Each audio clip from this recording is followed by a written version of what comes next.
네트워크에 연결하면 사물 인터넷이다 라고 하면 안 되는군요. 애플도 키친에 관련된 토크를 많이 내놨죠. 아이 부정적이네. 왜 그렇게 해야 되시? 그 심장을 갖다 이미지로 확 멈출 수도 있고. 저 나쁜 맘 먹고 진짜 이상한 사람한테 굉장히 위험하겠네요.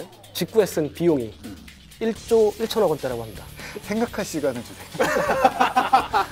120만 원 차이가 너무하다 이거예요. 잘 안 상상이 막. 네, 티트렌드. 그럴 때 이렇게 펴가지고 네. 아주 무슨 SF 영화에서 나오는 것처럼 휙 날리는 겁니다, 이렇게. 야, 참 왜 이러는 걸까요 도대체?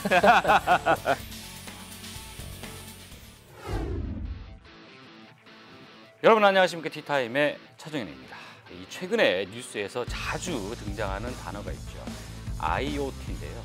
일명 사물 인터넷이라고 부르는데 도대체 IoT, 사물 인터넷 이게 무엇인지 오늘 자세한 이야기를 해보겠습니다. 심수민 연구원 그리고 신동영 연구원 함께합니다. 안녕하십니까? 안녕하십니까. 자, 오늘 이야기는 이제 사물 인터넷이에요. 그죠? 일단 사물 인터넷 사실 제가 안다고 생각하고 있었습니다. 사물 인터넷. 만물 인터넷, 뭐 M2M 막 부르지 않습니까? 나는 똑똑하구나 이렇게 생각했는데 알고 봤더니 정말 어이없는 그런 판단이었는데 사물 인터넷 개념을 한번 먼저 살펴보고 가겠습니다. 어떤 것이죠? 네, 이제 사물 인터넷, 그 인터넷 오브 띵스라고 하는데요. 이제 띵스들이 인터넷에 연결되어 있다 이렇게 이해를 하시면 되겠습니다. 어려운데, 그러니까 뭐 우리가 쉽게 이 이야기를 한번 해볼까요? 자, 그러면 우리가 한번 좀 사례를 한번 들어볼까요? 자, 지금 제 눈앞에 컵이 있어요, 컵. 예, 티타임이라고 적혀 있는 컵이 있습니다. 그죠? 자, 이게 사물이잖아요. 그렇죠. 이거를 사물 인터넷 개념으로 만약에 확장을 시킨다라고 하면 어떤 게 들어가면 됩니까? 예를 들어서 제가 그 티컵으로 계속 마셨을 때 네. 커피를 탔는지 물을 탔는지 하루에 이제 사람들이 이제 최적화된 이제 물의 섭취량이 있지 않습니까? 네. 그런 것들 계산해서 오늘은 이제 목표량이 얼마나 못 드셨으니까 몇 컵이 더 드세요라면 이제 사인이 이 시계나 아니면 이제 스마트폰 와가지고 아하. 이제 건강하게 체크할 수 있겠죠. 거기 한 가지 더 붙이면 이게 저는 사물 인터넷의 특징이 그 대상의 서비스의 한도 대상이 저 하나로 끝난다면 그 사물 인터넷이라고 생각하지 않습니다. 인터넷이라는 말이 무한한 확장성이 있기 때문에 네. 제가 하루에 이 컵을 가지고 마시는 물의 양이 저 혼자 끝내는 게 아니라 의사 선생님이나 보호업체나 아니면 하다못해 제 지인에게 전송이 돼서 아하. 그런 이제 동기부여 아니면 또 치료 그 보험료 산정 이런 식으로 다양하게 모델들이 이제 변형되거나 창조될 수 있다는 거죠. 이야, 이 컵 하나로 다양한 가치를 만들었는데, 자 여기서 네. 신연구원 같은 경우는 네. 이 컵에 사물 인터넷을 이제 적용한다고 하면 어떤 가치를 지금 사실은 다 말씀하셔가지고 할 말씀드릴 게 별로 그래요? 없는 것 같은데 예. 거의 비슷한 것 같습니다. 사실은 근데 사물 인터넷이 정말 중요한 게 그걸 가지고 네. 사물 인터넷이 적용된 컵은 이거보다 비쌀 거라고요.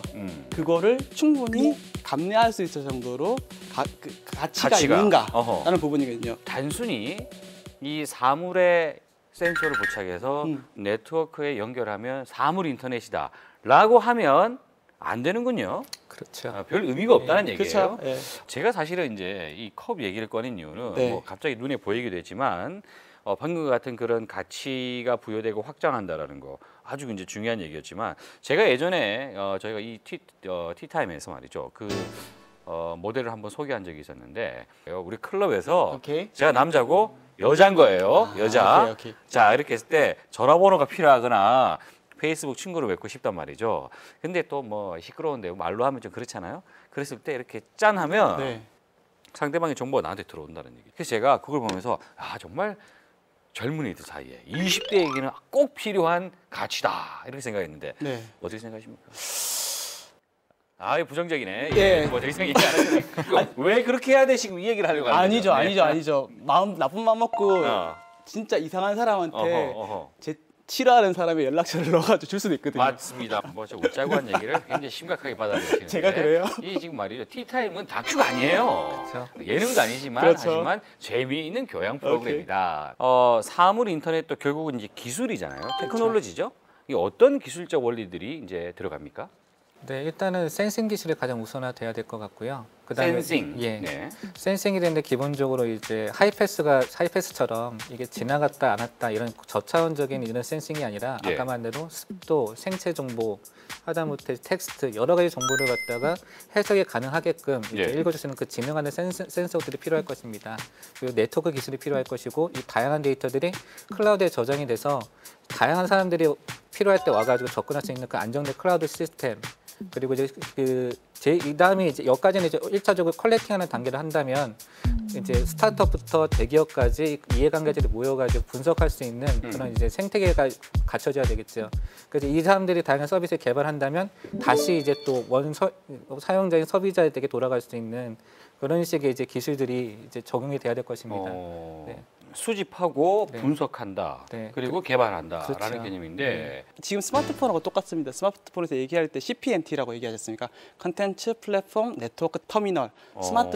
스마트폰으로 통신 네트워크를 통해서 그 플랫폼을 통해서 그 컨텐츠를 사용한다라는 관점인데요. 좀 듣고 보니까 말이죠. 네. 굉장히 갑자기 제가 지금 제 눈으로 보고 있는 이 심수민 연구원의 머리부터 발끝까지가 궁금해지는데 제 벨트에 착용되어 있는 이 아바타가 이제 이런 것들 이거 모니터링 해줍니다. 이렇게 보면 아까 분장실에서 진동이 울렸던 원리가 이것 때문에 그렇습니다. 불편한 자세로 한번 불편한 앉아보시죠. 자세를 한번 해볼까요? 예. 이렇게. 그렇군요. 네, 계속 이제 진동이 울려가지고 네. 보시면 이제 그 오렌지색으로 표기가 되는 거는 자세가 제가 정자로 된 자세와 평행이 안 맞는 바람직하지 않은 자세라는 걸 뜻합니다. 이렇게 보면은 이제 고개 이렇게 머리가 커지면서 잘못돼 있고 이게 머리가 멀어지는 거죠. 그리고 또 이렇게 이제 피어 있으면 이제 꼭 구부러질 겁니다. 이런 식으로요. 그렇네요. 예. 근데 단순히 표기만 되는 게 아니라 진동이 울리고요. 아까 제가 이제 모두에 말씀드린 것처럼 이 모든 자세 데이터가 조로해가지고 네가 몇 시간 앉았는데 이걸로 끝난다면 사물 인터넷에 부르기는 좀 약간 미흡한 면이 있겠죠. 근데 여기 보시면 각가지 그 애플리케이션 메뉴에 이런 제 건강 데이터를 이제 모니터링 해주고 또 이제 파트너라는 이제 제 서드 파티, 제 3자 의료기기 데이터를 모아서 이제 저 컨설팅 해준 이런 업체들 데이터를 연결이 되기 때문에 제 허리 자세를 가지고 의료기관들이 제 데이터를 가지고 이제 저에게 맞춤하는 서비스를 갖다 개발할 수 있는 하나의 사물 인터넷의 순환고리가 만들어지는 거죠. 그렇군요. 스마트 홈 그리고 헬스 기기와의 접목 이런 것들이 많이 다양한 종류들이 만들어져 있더라고요.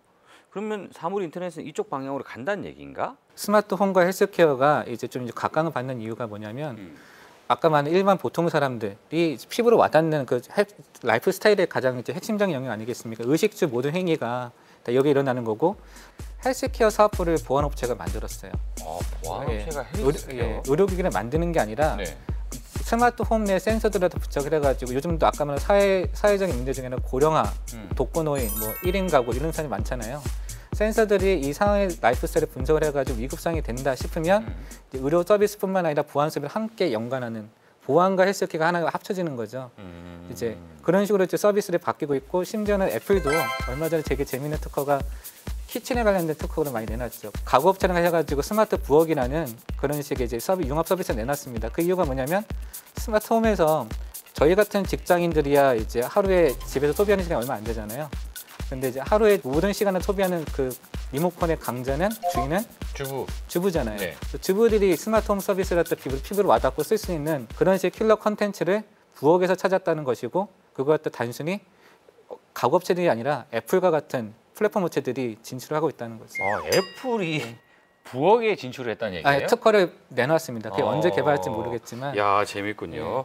좀 사물 인터넷 조금 감을 잡고 있는 것 같은데 뭐 이야기하다 보니까 너무 좋은 이야기만 하고 있어요. 사실 근데 좀 단점 얘기할 때는 보안 얘기를 안 할 수가 없어요. 인터넷에 연결돼 있기 때문에 보안이라는 게 굉장히 중요한데 예전에 어떤 드라마에서 뭐 자동차에 어떤 그 센서를 부착시켜 가지고 남의 자동차를 해킹을 해가지고 말이죠. 이 조작을 못하게 해서 사고 나게 하는 그런 장면을 이제 본 적이 있거든요. 그렇죠. 충분히 가능한 얘기입니까? 네, 충분히 가능하고 이미 사고가 있었습니다. 어허. 그 벨킨스라는 그 액세서리 업체인데요. 거기서 이제 그 유아용 CCTV를 만들었었습니다. 근데 해커가 그걸 해킹을 해서 예. 그 집에 있는 아이가 무엇을 하는지를 볼 수 있었답니다. 그렇게 됐을 때 각 집 내에 모든 센서가 있고 그리고 이제 CCTV가 있으면 예. 그 집에서 무엇을 하고 있는지, 그러게요. 사람이 있는지, 어디에 그 돈을 놓고 있는지 이런 아하. 것들을 사실은 다 볼 수 있습니다. 야, 그거 참 굉장히 위험하겠네요. 또 헬스케어 중에서 딕 첸이라고 그 부시 대통령 때 부통령 한 분이 있지 않습니까? 이분이 심장이 안 좋다고 그래요. 그래서 인공 심장을 달아가지고 여기 네트워크 모듈을 달았는데 미국은 또 워낙 보안업체 쪽에 말을 하다 보니까 이게 해킹을 당하면 아까 말한 대로 그 심장을 갖다 인위적으로 확 멈출 수도 있고 사고도 당할 수 있고 잘못된 정보를 줘가지고 저처럼 잘못된 식습관 할 수 있는 위험이 있기 때문에 그분이 심장에서 그 통신 모듈을 떼냈다 하더라고요. 이게 하나 이제 극복해야 될 문제 중에 하나겠죠. 야, 이거 저는 단순하게 그냥 보안 얘기를 물었는데 지금 사례도 나타나고 있다라는 걸 들어보니까 야, 좀 무섭다라는 생각이 좀 드네요. 이 정말 마냥 뭐 좋아할 만한 일은 또 아닌 것 같다라는 생각이 드는데 진짜 사물 인터넷은 바로 이런 개념이다. 사물 인터넷은 일단 일반 사람들에게 설득을 해야 되는 그 킬러 서비스를 가져야 됩니다. 네. 그리고 그 단순히 소비자뿐만 아니라 아까 이제 신명희 연구님 말씀하신 대로 한 개 업체가 모두 다 이제 컨트롤할 수 있는 게 아니라 다양한 파트너들이 모여가지고 생태계를 이뤄야 되거든요. 그러면 이제 말한 대로 킬러 서비스를 가져야 되고 두 번째는 진정한 개방성을 갖춰가지고 이제 개방형 생태계를 만들어야지 이 초기인 이 사물 인터넷 시장이 확산이 될 것이라 생각합니다. 포르쉐가 사막에 있으면 고철덩어리에 불과하거든요. 그렇죠, 그렇죠. 근데 포르쉐가 고속도로가 놓이고 그다음에 주유소가 놓였을 때 포르쉐가 진짜 의미 있는 차가 되거든요. 네네. 그 사물 인터넷이라고 지금 신성장 동력으로 상당히 각광받고 있는데 당장 내년에 그 성과를 낸다기보다는 10년, 20년 제가 생각하기로는 한 2025년 이후에 확 뜰 것 같거든요. 근데 그런 관점에서 차근차근 그 인프라들, 그 클라우드, 보안 이런 보안점들을 차근차근 구축하고 소비자들에게 좀 더 쉬운 디자인을 제공함으로써 어차피 나갈 길이기 때문에 차근차근 급하지 않게 접근해야 되는 게 사물 인터넷이 아닌가 생각이 됩니다. 아, 예. 아, 좀 짧은 시간에 사물 인터넷 이야기를 하려고 하다 보니까 너무나 시간이 모자라다는 생각이 드는데 사물 인터넷은 이제 시작이기 때문에 앞으로도 할 이야기들이 좀 많이 있을 것 같습니다. 그래도 오늘 저만 해도 좀 생각이 바뀌었어요. 그러니까 사물 인터넷이라는 얘기를 너무 많이 들어서 너무나 이제 주변에 가까운가 보다라고 생각했는데 알고 봤더니 사물 인터넷이라는 말을 충족하기 위해서는 몇 가지 조건이 있다라는 얘기예요. 그렇죠? 앞으로 공부를 좀 해야 되겠다 이런 생각이 드는군요. 자, 오늘 이야기하신다고 대단히 수고하셨습니다. 고맙습니다. 고맙습니다.